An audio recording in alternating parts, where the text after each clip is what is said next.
Με λένε Melina Sofocleous και είμαι performer, dance maker. Oh my god, this is awkward when the camera rolls, I get nervous.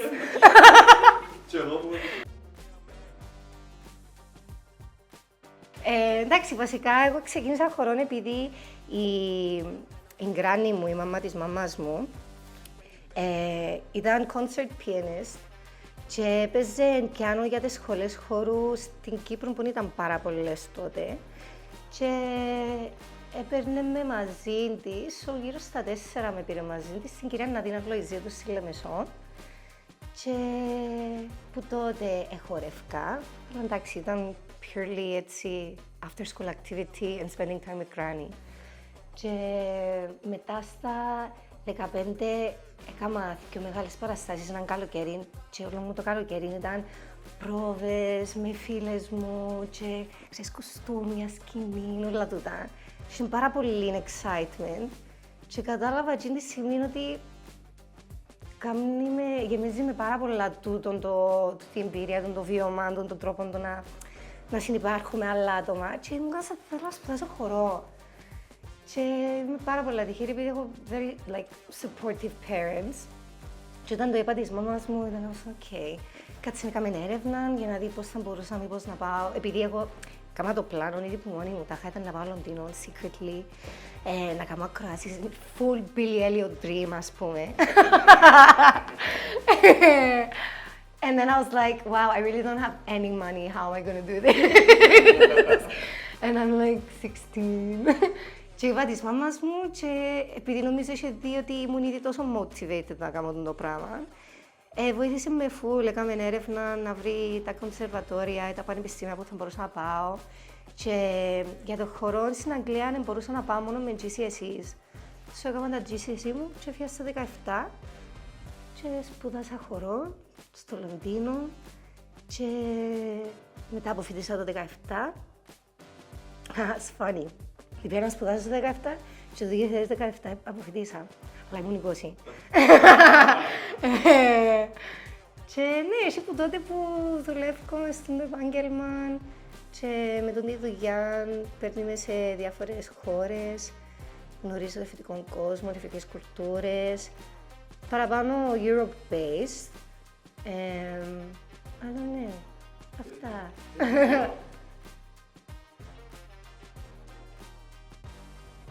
Στην Κύπρο, ειδικά των καιρών που εγώ ακόμα ήμουν στο σχολείο, νιώθω ότι είχαμε παραπάνω access to really good level of classical ballet training. Πήγα στη σχολή που πήγαινα, η κυρία Ναδίνα είναι καταπληκτικά, she's like an amazing teacher, και η κυρία Ελένη και η κόρη της, η κυρία Δάφνη. And they gave us all a very solid ballet base and training. So, εμένα τούτον ήταν το βίωμα μου, ήταν με τον παλέτον. Αλλά μετά όταν πήγα να σπουδάσω, ενώ είχα κάνει ακροάσεις παραπάνω για κλασικά κονσερβατόρια, τούτο που μου έδωσε θέση ήταν το Rampet που υποτίθεται they promote that they offer 50-50 training, like 50% ballet, 50% contemporary dance, whatever that means, because contemporary dance is a very broad term, and actually the training we received was kind of with more modern dance. Έκαναμε κάποιες τεχνικές που λέγεται Cunningham και Graham, which originated from the New York dance scene and traveled and found its way towards the UK dance scene in Europe. Και που τσάμε τούτον ήταν το introduction μου σε έναν άλλον είδους χώρου που ήταν παλέτον, let's say. Και όμως είχα λίγο και το βίωμα, ας πούμε, με χωρών που ήταν παλέτον, που ήμουν σε μια ομάδα στη Λεμεσό που λέγεται διάσταση χορού. Διάσταση ομάδα χορού και διάσταση χοροδία. Και ήμουν πολλά τυχερή επειδή η κυρία Ναδίνα έδωσε μας την ευκαιρία που more or less 15-16 to kind of join the company and be part of their performances. Και εκείνο είναι και μπαλέτο που κάνουν. Είναι ένα δικό τους adaptation of movement with the classical line και τις μουσικές που χρησιμοποιούν. So, ας πούμε, μπορεί να πούμε ότι εκείνο ήταν το πρώτο introduction λίγο. Μετά που πήγα να σπουδάσω ήταν με το modern dance και μετά αποφοιτάς, and you have to figure out like how you're gonna get a job, and you have to be very adaptable. So, ο τρόπος που κινούμαι εγώ τώρα ή δημιουργώ και εγώ έργα με την κίνηση που χρησιμοποιώ, κάπως ένα accumulation από τις εμπειρίες και τα βιώματα που είχα από τις διαφορετικές δουλειές που έκανα. Αλλά είναι πάρα πολλά broad το spectrum of movement styles, ας πούμε. Και τώρα actually είμαι πολλά curious και για το commercial industry of dance as well. Είναι κάτι που σαν χορεύτρια με ένα πιο classical background ένιωθα λίγο άβολα ή λίγο μήπως ένα φόβο το ότι δεν μπορώ να υπάρξω σε εκείνον τον χώρο επειδή it's not my background. Αλλά έρχονται μου κάποιες εμπειρίες κάπως τώρα πιο πρόσφατα που φεύγει αρκετά από τον κόσμο του θεάτρου ή τα φεστιβάλ του χώρου και ψιλοαπολαμβάνω τα παραπάνω. So είμαι σε φάση που, ξέρεις τι, θέλω να δοκιμάσω το commercial industry, επειδή είναι πάρα πολλά fluid και adaptable, so ναι, αλλάζει πάντα και είναι το ωραίο το πράγμα. Εντάξει, τούτο είναι πολλά broad question, επειδή νιώθω ότι είναι που παντού. Με ποια έννοια εννοώ που παντού. Επειδή το inspiration που μπορεί να πιάσω δεν είναι απαραίτητο μόνο για να δημιουργήσω δικά μου έργα, είναι για να με κάνει motivate λίγο να μπω και μες στο στούντιο, για να χορέψω. Τον πολλές φορές είναι πάντα από τη μουσική. Επειδή εγώ πέρασα μια μεγάλη φάση που δεν χορεύκα με μουσική να ήμουν στο στούντιο μόνη μου. Επειδή και σαν χορεύτρια τα δουλεύεις για άλλους, you're constantly being stimulated by the sound that choreographer or creator wants to work with. So then I realized that actually I really enjoyed improvising to silence and just having almost the silence in external sound like music, but finding the sound of the space. Επίσης, επειδή πολλές φορές δεν είναι εύκολο το access να βρεις στούντιο, μπορεί να φύγει απλώς έξω και αν ήμουν κάπου που ένιωθα ότι είναι κόσμο να περπατά και κάτι νιώθω ότι μου αισθάνομαι στον χώρο, να βάλω λίγο την κάμερα και να χορεύκα για μένα. Έχω άπειρα από τούτα τα βίντεο που καιρό που σπουδάζω, που δεν ξέρω γιατί τα βγάλω βίντεο. Μπορεί όντως το incentive ή το initiative να ήταν με την ιδέα του να το βάλω στα social media μου για να βοηθήσω λίγο κάπως στην εικόνα μου και μέσα σαν platform επειδή το βοηθάσει να πιάσεις δουλειές. Αλλά εν τέλει έγιναν κάτι πολλά προσωπικό, σαν ένα personal archive για μένα. Και πάει λίγο σε κάπως κύματα του τη σχέση που έχω με τη μουσική, πότε τη χρησιμοποιώ σε έμπνευση για να με ενεργοποιά, στο να θέλω να κινηθώ. Μετά, όταν έχει να κάνει με τα έργα μου, συνήθως είναι κάπως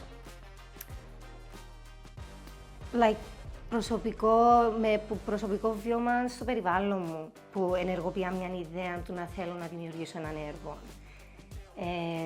Και τούτο δεν το είχα καταλάβει στις αρχές, επειδή ξεκίνησα να χορογραφώ στα 20, like I was 21.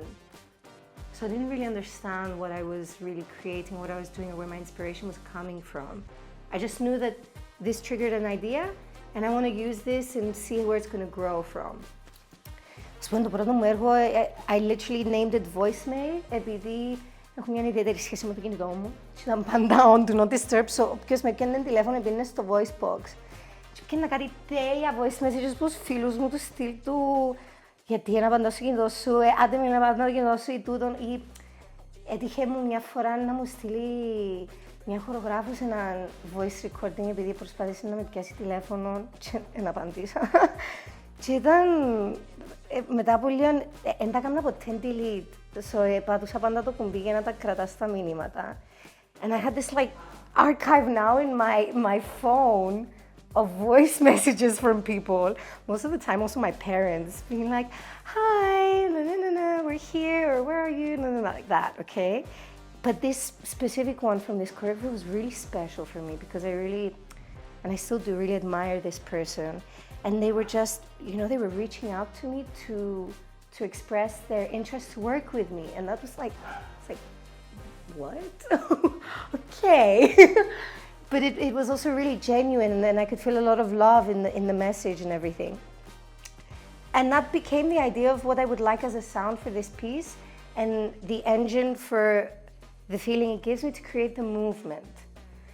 But then if I think of later the pieces that kept developing, it came from my experiences in life, and usually from like, not necessarily these excited, like loving ones, but actually the frustrated, challenged ones, which I guess happens the older we get and the more life be lifing, and you become less ignorant and less naive and more aware of reality.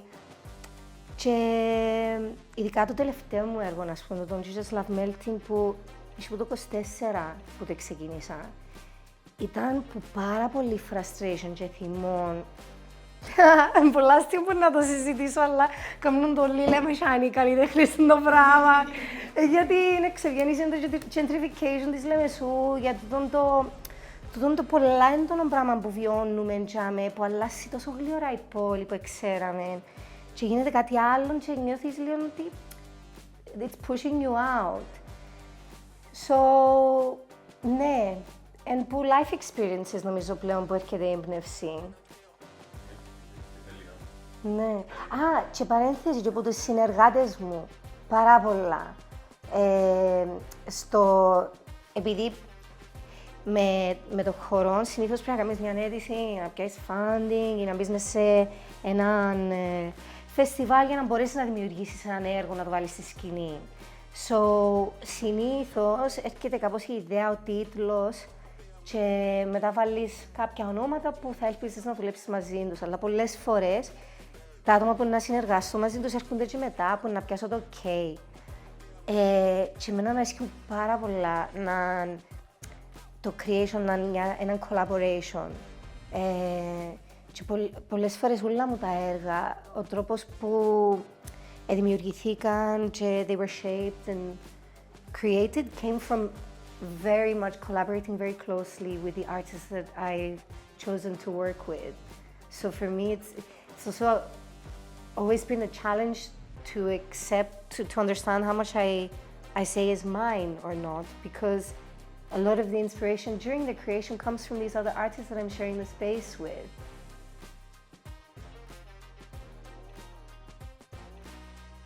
I love when I'm working with people how much I'm just like, To say surprise though, it's a bit diminishing of what I expect in the process, but it's not about surprise. Πάμε ξανά.